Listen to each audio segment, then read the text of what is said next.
प्रश्नावली 3.3 प्रश्न नंबर 1। निम्न रैखिक समीकरण युग्म को प्रतिस्थापन विधि से हल कीजिए।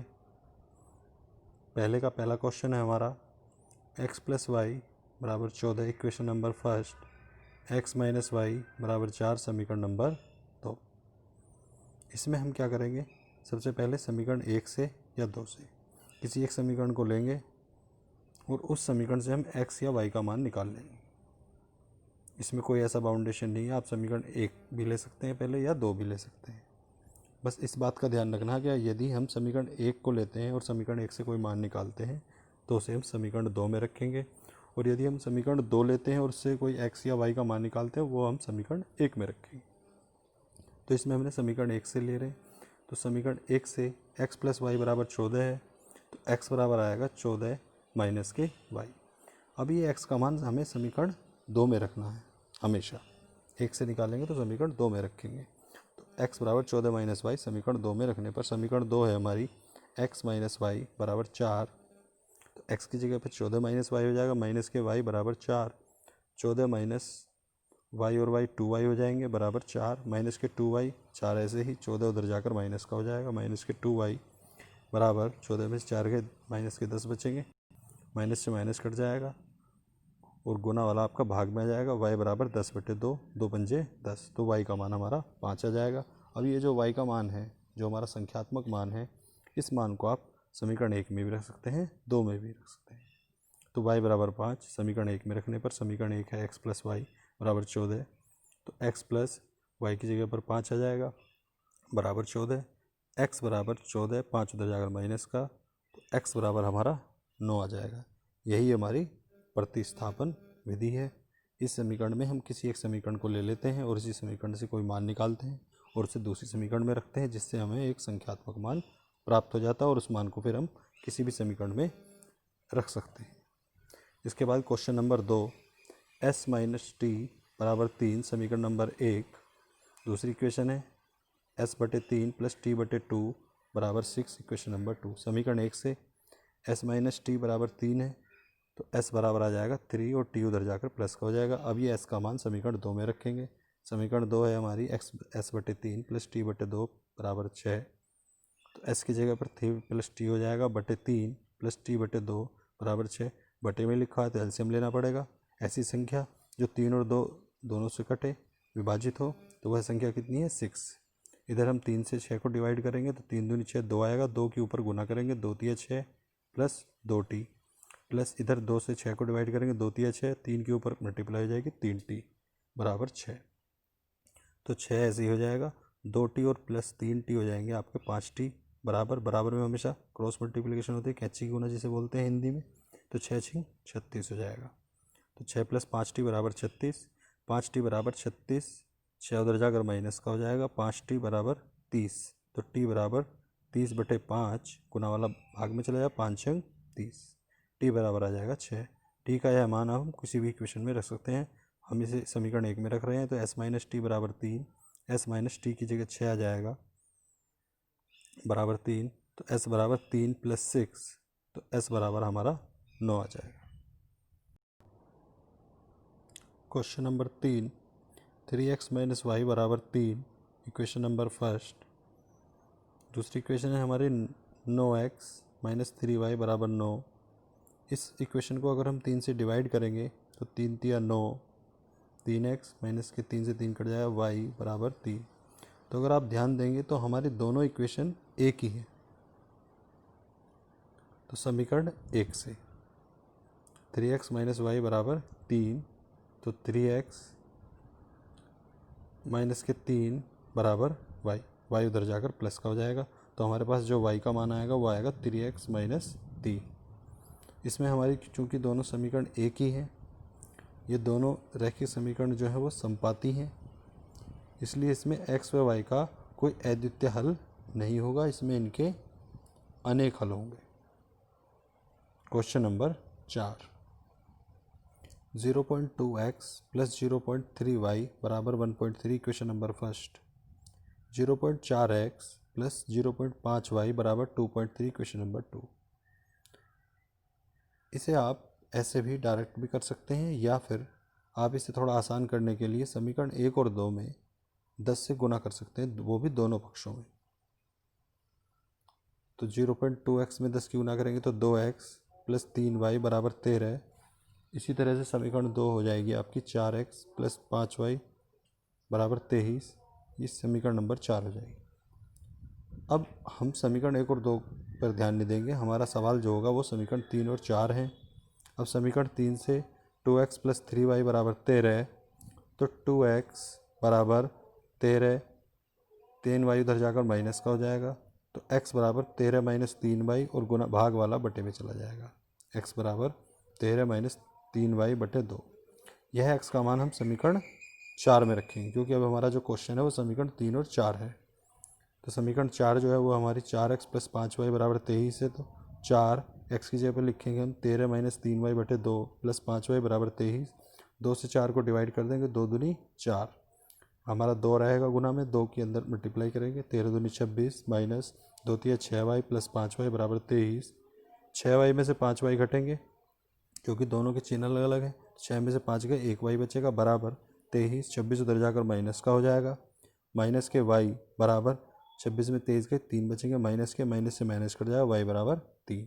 अब यह y का मान हम समीकरण 3 या 4 किसी भी समीकरण में रख सकते हैं। तो y बराबर 3 समीकरण 3 में रखने पर 2x प्लस 3y बराबर 13, तो 2x प्लस 3 y की जगह पर 3 रखेंगे बराबर 13। 2x प्लस 3 तिया 9 बराबर 13, 2x बराबर 13, 9 उधर जाकर माइनस का हो जाएगा, 2x बराबर 13 में से 9 गए, 4 बचेंगे, तो x बराबर 4 गुना वाला 2 बटे में जाएगा, बटे 2, 2 दूनी 4, x बराबर 2 आ जाएगा। Question number 5, √2x plus √3y बराबर 0। समीकरण नंबर 1, √3x माइनस के √8y बराबर 0। समीकरण नंबर 2, समीकरण 1 से √2x प्लस √3y बराबर 0 के रखेंगे, तो √2x बराबर आएगा माइनस के √3y, ये उधर जाकर माइनस का हो जाएगा, तो x बराबर गुना वाला भाग में चला जाएगा, तो माइनस के √3 बटे √2y, तो x बराबर माइनस के √3 बटे √2y समीकरण 2 में रखने पर, क्योंकि हमने मान 1 से निकाला है। समीकरण 2 है हमारी √3x माइनस के √8y बराबर 0। तो √3 ऐसे ही x की जगह पर आ जाएगा, माइनस के √3 बटे √2 इंटू वाई माइनस के √8y बराबर 0। √3 की गुना करेंगे तो 3 आएगा, माइनस के 3y बटे √2 माइनस के √8y बटे में कुछ नहीं है 1 मान लीजिए बराबर 0। इधर हमारा √2 जो है एलसीएम आ जाएगा, तो 3y ऐसे ही माइनस √2 की जब हम √8 में गुना होगी तो 2 अट्ठे 16 हो जाएंगे, और √16 जो होता है वो √16 का मान होता है हमारा 4, क्योंकि 16 जो है वो 4 का वर्ग है, तो 4y बराबर 0। 3y और 4y दोनों माइनस के जुड़ जाएंगे, 4 और 3 7y माइनस के बराबर √2 की 0 में गुना हो जाएगी। बराबर में हमेशा क्रॉस मल्टीप्लिकेशन होती है, जिसे हम कैची गुना बोलते हैं, तो बराबर आ जाएगा 0। तो y बराबर 0 बटे माइनस के साथ y बराबर 0, जिसे हम समीकरण 1 में रखेंगे या 2 में भी रख सकते हैं। तो समीकरण 1 में √2x प्लस √3y की जगह 0 रखेंगे तो सब कुछ 0 हो जाएगा बराबर 0, तो x बराबर 0 बटे √2 और x बराबर 0। क्वेश्चन नंबर 6, 3x बटे 2 माइनस 5y बटे 3 बराबर माइनस के 2। यह सवाल बटे में आप इसे एलसीएम लेकर एक लाइन में कर सकते हैं। 2 और 3 का एलसीएम हमारा 6 आएगा, 2 से 6 को डिवाइड करेंगे तो 2 तिया 6 3 आएगा, 3 के ऊपर मल्टीप्लाई करेंगे 3 तिया 9x माइनस 3 से 6 को डिवाइड करेंगे 3 दूनी 6 2 आएगा, 2 से की 5 में मल्टीप्लाई करेंगे 2 पंजे 10y बराबर माइनस के 2, तो 9x माइनस के 10y बराबर में क्रॉस मल्टीप्लिकेशन होगी तो 6 दूनी माइनस के 12। Question number first. इसी तरह से इक्वेशन नंबर 2, x बटे 3 प्लस y बटे 2 बराबर 13 बटे 6। 3 और 2 हैं बटे में, तो इसमें भी हमारा एलसीएम 6 ही आएगा। 3 से 6 को डिवाइड करेंगे 2 आएगा, 2 के ऊपर मल्टीप्लाई करेंगे 2x प्लस 2 से 6 को डिवाइड करेंगे 3 आएगा, 3 के ऊपर मल्टीप्लाई करेंगे 3y हो जाएगा बराबर 13 बटे 6। 6 से 6 कट जाएगा तो 2x प्लस 3y बराबर 13। इक्वेशन नंबर 2, समीकरण 1 से 9x माइनस के 10y बराबर के माइनस 12, तो 9x बराबर 10y उधर जाकर प्लस का हो जाएगा, तो 10y माइनस के 12। तो x बराबर 10y माइनस के 12 गुना वाला भाग में चला जाएगा। तो x बराबर 10y माइनस के 12/9। x का यह मान हमने समीकरण 1 से निकाला, तो इसे हम समीकरण 2 में रखेंगे। तो समीकरण 2 है हमारी 2x प्लस 3y बराबर 13। तो 2x की जगह पे हो जाएगा 10y माइनस के 12/9 प्लस 3y बराबर 13। 3y के बटे में कुछ नहीं है तो हम 1 मान सकते हैं। यहाँ भी हमारा एलसीएम जो आएगा वो 9 आएगा, तो 9 एलसीएम ले लेंगे। इधर सबसे पहले 9 से 9 डिवाइड हो जाएगा, तो 2 के अंदर मल्टीप्लाई करेंगे। 2 धाम 20y, 12 दूनी 24 प्लस इधर 1 से 9 को डिवाइड करेंगे, 9 आएगा, 9 तिया 27y। तो 20y और 27y 47y हो जाएंगे माइनस के 24। 9 की मल्टीप्लाई 13 में होगी, क्योंकि बराबर में कैसी गुना होती है, क्रॉस मल्टीप्लिकेशन। 13 निमा 117। तो 47y बराबर 117 माइनस के 24 उधर जाकर प्लस के हो जाएंगे। 24 और 117 बराबर 141। y बराबर 141/47। तो गुना वाला भाग में आ जाएगा। 47 से 141 को डिवाइड करेंगे तो y बराबर आ जाएगा हमारा 3। y बराबर 3 समीकरण 1 में भी रख सकते हैं, आप 2 में भी रख सकते हैं, दोनों से आंसर सेम आएंगे। इसके बाद समीकरण 2 जो है हमारी वो है 2x प्लस 3y बराबर 13। तो 2x प्लस 3y की जगह 3 हो जाएगा बराबर 13। तो 2x प्लस 3 दिया 9 बराबर 13। तो 2x बराबर 13, 9 उधर जाकर माइनस का हो जाएगा। तो 2x बराबर 4। तो x बराबर 4/2 गुना वाला भाग में चला जाएगा, 2 दूनी 4। तो x बराबर 2। इन सभी क्वेश्चनों में जितने भी रैखिक समीकरण के हल हैं, चाहे वो आपने ग्राफी विधि से किए हों, चाहे विलोपन से, चाहे प्रतिस्थापन से, इनमें आप उत्तर की जांच स्वयं कर सकते हैं। जो भी आपके x और y के मान आए हैं वो आप इक्वेशन फर्स्ट में और सेकंड में लेफ्ट साइड में रखिए। अगर आपकी राइट साइड x और y के मान रखने पर आ जाती है तो आपका उत्तर सही है। Question number 2, 2x plus 3y equal to 11 और 2x minus 4y equal to minus के 24 को हल कीजिए। इससे m का वह मान ज्ञात कीजिए जिसके लिए y बराबर mx प्लस 3 हो। इस प्रश्न को आप पिछले प्रश्नों की तरह स्वयं हल करेंगे। उसके बाद आपको x बराबर -2 और y बराबर 5 प्राप्त होगा।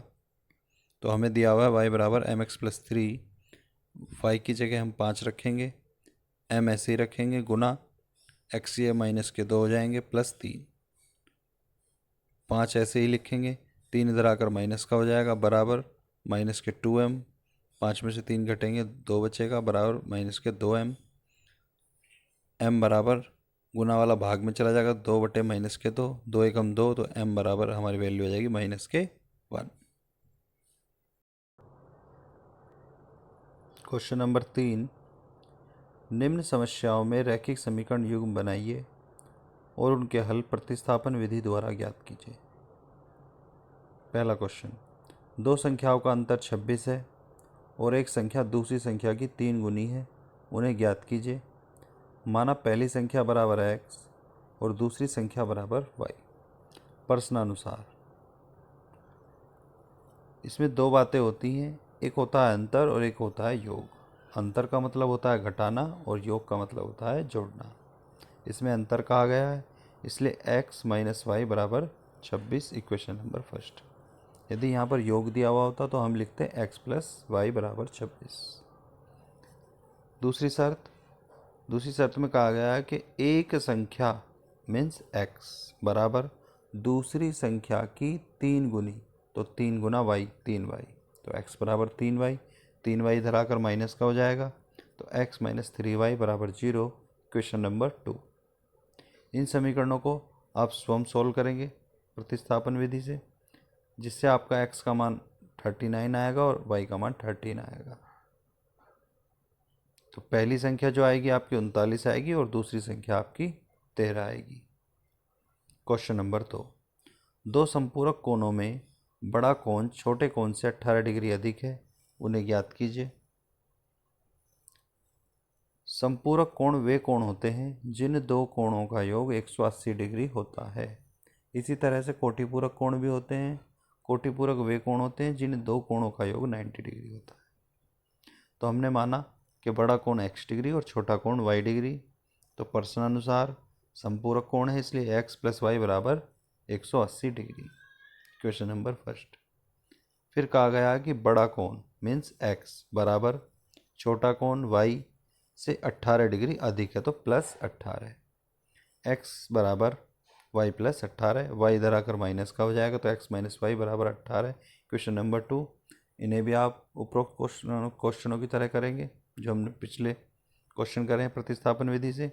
तब आपका x का मान 99 डिग्री आएगा और y का मान 81 डिग्री आएगा। बड़ा कोण आपका 99 डिग्री का हो जाएगा और छोटा कोण आपका 81 डिग्री का हो जाएगा। क्वेश्चन नंबर 3, एक क्रिकेट टीम के कोच ने 7 बल्ले तथा 6 गेंदें 3,800 रुपये में खरीदी। बाद में उसने 3 बल्ले तथा 5 गेंदें 1,750 रुपये में खरीदी। प्रत्येक बल्ले और प्रत्येक गेंद का मूल्य ज्ञात कीजिए। माना बल्ले का मूल्य, एक बल्ले का मूल्य x रुपये और एक गेंद का मूल्य y रुपये। तो इसी तरह से जब एक बल्ले का मूल्य x है तो 7 बल्ले का हो जाएगा 7x प्लस एक गेंद का y है तो 6 गेंद का हो जाएगा 6y बराबर 3,800 रुपये। Question number first. दूसरी कंडीशन है 3 बल्ले हैं तो 3x प्लस 5 गेंद है तो 5y बराबर 1,750। इक्वेशन नंबर 2, इन्हें भी आप स्वयं सोल्व करेंगे प्रतिस्थापन विधि से। तब आपका x बराबर 500 आएगा और y बराबर 50 आएगा। तो बल्ले का जो मूल्य है वो 500 रुपये और गेंद का जो मूल्य है वो 50 रुपये। क्वेश्चन नंबर 4, एक नगर में टैक्सी के भाड़े में एक नियत भाड़े के अतिरिक्त चली गई दूरी पर भाड़ा सम्मिलित किया जाता है। 10 किलोमीटर दूरी के लिए भाड़ा 105 रुपये तथा 15 किलोमीटर दूरी के लिए भाड़ा 155 रुपये है। नियत भाड़ा तथा प्रति किलोमीटर भाड़ा क्या है? एक व्यक्ति को 25 किलोमीटर यात्रा करने के लिए कितना भाड़ा देना होगा? माना टैक्सी का नियत भाड़ा x रुपये और प्रति किलोमीटर भाड़ा y रुपये। प्रश्नानुसार सबसे पहले जो टैक्सी है उसमें 10 किलोमीटर के लिए कितने हैं? 105 रुपये। तो x जो नियत भाड़ा है वो तो होगा ही, वो तो आपको देना ही पड़ेगा। तो x प्लस प्रत्येक किलोमीटर के लिए y है तो 10 किलोमीटर के लिए हो जाएगा 10y। इसका मतलब है कि 1 किलोमीटर के लिए y रुपये तो 10 किलोमीटर के लिए हो जाएंगे 10y। और x जो है वो आपका नियत भाड़ा है, वो आपको देना ही है। तो x प्लस 10y बराबर 105 रुपये। उसके बाद 15 किलोमीटर के लिए है तो x तो आपको भाड़ा देना ही है जो नियत भाड़ा है, प्लस 1 किलोमीटर के लिए y है तो 15 किलोमीटर के लिए हो जाएगा 15y।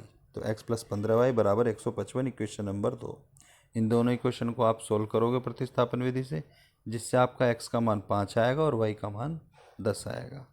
तो आपका नियत भाड़ा 5 रुपये और प्रति किलोमीटर भाड़ा 10 रुपये। इसके बाद इसमें 25 किलोमीटर यात्रा के लिए पूछा गया है। तो 25 किलोमीटर यात्रा का जो भाड़ा होगा वो होगा x प्लस 25y। तो x की वैल्यू 5 हो जाएगी प्लस 25 गुना y की वैल्यू 10 हो जाएगी। तो 5 प्लस 25 दाम 250, 250 और 5 255 रुपये। क्वेश्चन नंबर 5, यदि किसी भिन्न के अंश और हर दोनों में से 2 जोड़ दिया जाए तो वह 9/11 हो जाती है, और यदि अंश और हर दोनों में 3 जोड़ दिया जाए तो वह 5/6 हो जाती है। भिन्न ज्ञात कीजिए। माना भिन्न बराबर x/y। भिन्न किस रूप की होती है? अंश बटे हर के रूप की होती है, इसलिए हमने यहाँ भिन्न जो मानी है वो मानी है x/y। ऊपर हमारा अंश है और नीचे हमारा हर है। प्रश्नानुसार सबसे पहले कहा गया कि अंश और हर में 2 जोड़ दिया जाए। तो x प्लस 2 और बटे y प्लस 2। अंश में भी 2 जोड़ देंगे और हर में भी 2 जोड़ देंगे बराबर। तब भिन्न कितनी हो जाएगी? 9/11। बराबर में हमेशा क्रॉस मल्टीप्लिकेशन होगी। तो 11x प्लस 11 दूनी 22 बराबर 9y प्लस 9 दूनी 18। तो 11x 9y इधर आकर माइनस का हो जाएगा बराबर 18, 22 उधर जाकर माइनस का हो जाएगा। तो 11x माइनस के 9y बराबर माइनस के 4। Question number first. दूसरी शर्त है कि यदि अंश और हर दोनों में 3 जोड़ दिया जाए तो x प्लस 3 बटे वाई प्लस 3, ऊपर भी 3 जोड़ देंगे, हर में भी 3 जोड़ देंगे, बराबर 5/6। तो भिन्न 5/6 हो जाएगी। क्रॉस मल्टीप्लिकेशन करेंगे, 6x प्लस 6 18 बराबर 5y प्लस 5 15। तो 6x माइनस के 5y बराबर 15, 18 उधर जाकर माइनस का हो जाएगा। तो 6x माइनस के 5y बराबर माइनस के 3, इक्वेशन नंबर 2। इन्हें आप स्वयं सोल्व करेंगे तब आपका x का मान 7 आएगा और y का मान 9 आएगा। तो भिन्न आ जाएगी आपकी 7/9। क्वेश्चन नंबर 6, 5 वर्ष बाद जैकब की आयु उसके पुत्र की आयु से 3 गुनी हो जाएगी। 5 वर्ष पूर्व जैकब की आयु उसके पुत्र की आयु की 7 गुनी थी। उनकी वर्तमान आयु क्या है? माना जैकब की वर्तमान आयु x वर्ष और पुत्र की वर्तमान आयु y वर्ष। तब प्रश्नानुसार सबसे पहले क्वेश्चन में 5 वर्ष बाद की बात की गई है, तो सबसे पहले हम जैकब की 5 वर्ष बाद की आयु लिखेंगे। तो 5 वर्ष बाद जैकब की आयु बराबर, आज x है तो 5 वर्ष बाद 5 वर्ष बढ़ जाएगी तो x प्लस 5 वर्ष। इसी तरह से पुत्र की भी बढ़ जाएगी तो पुत्र की आयु हो जाएगी y प्लस 5 वर्ष। क्वेश्चन में कहा गया है कि जैकब की आयु पुत्र की आयु की 3 गुनी हो जाएगी। तो जैकब की आयु x प्लस 5 बराबर 3 गुना पुत्र की आयु y प्लस 5। तो x प्लस 5 बराबर 3 के अंदर मल्टीप्लाई करेंगे, 3y प्लस 3 पंजे 15। तो x 3y इधर आकर माइनस का हो जाएगा, बराबर 15, 5 उधर जाकर माइनस का हो जाएगा। तो x माइनस 3y, 15 में से 5 घटेंगे तो 10 बचेंगे। Equation number first.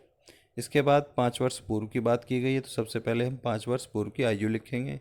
तो जैकब की आज आयु x है तो 5 वर्ष पूर्व हो जाएगी x माइनस 5, 5 वर्ष घट जाएगी।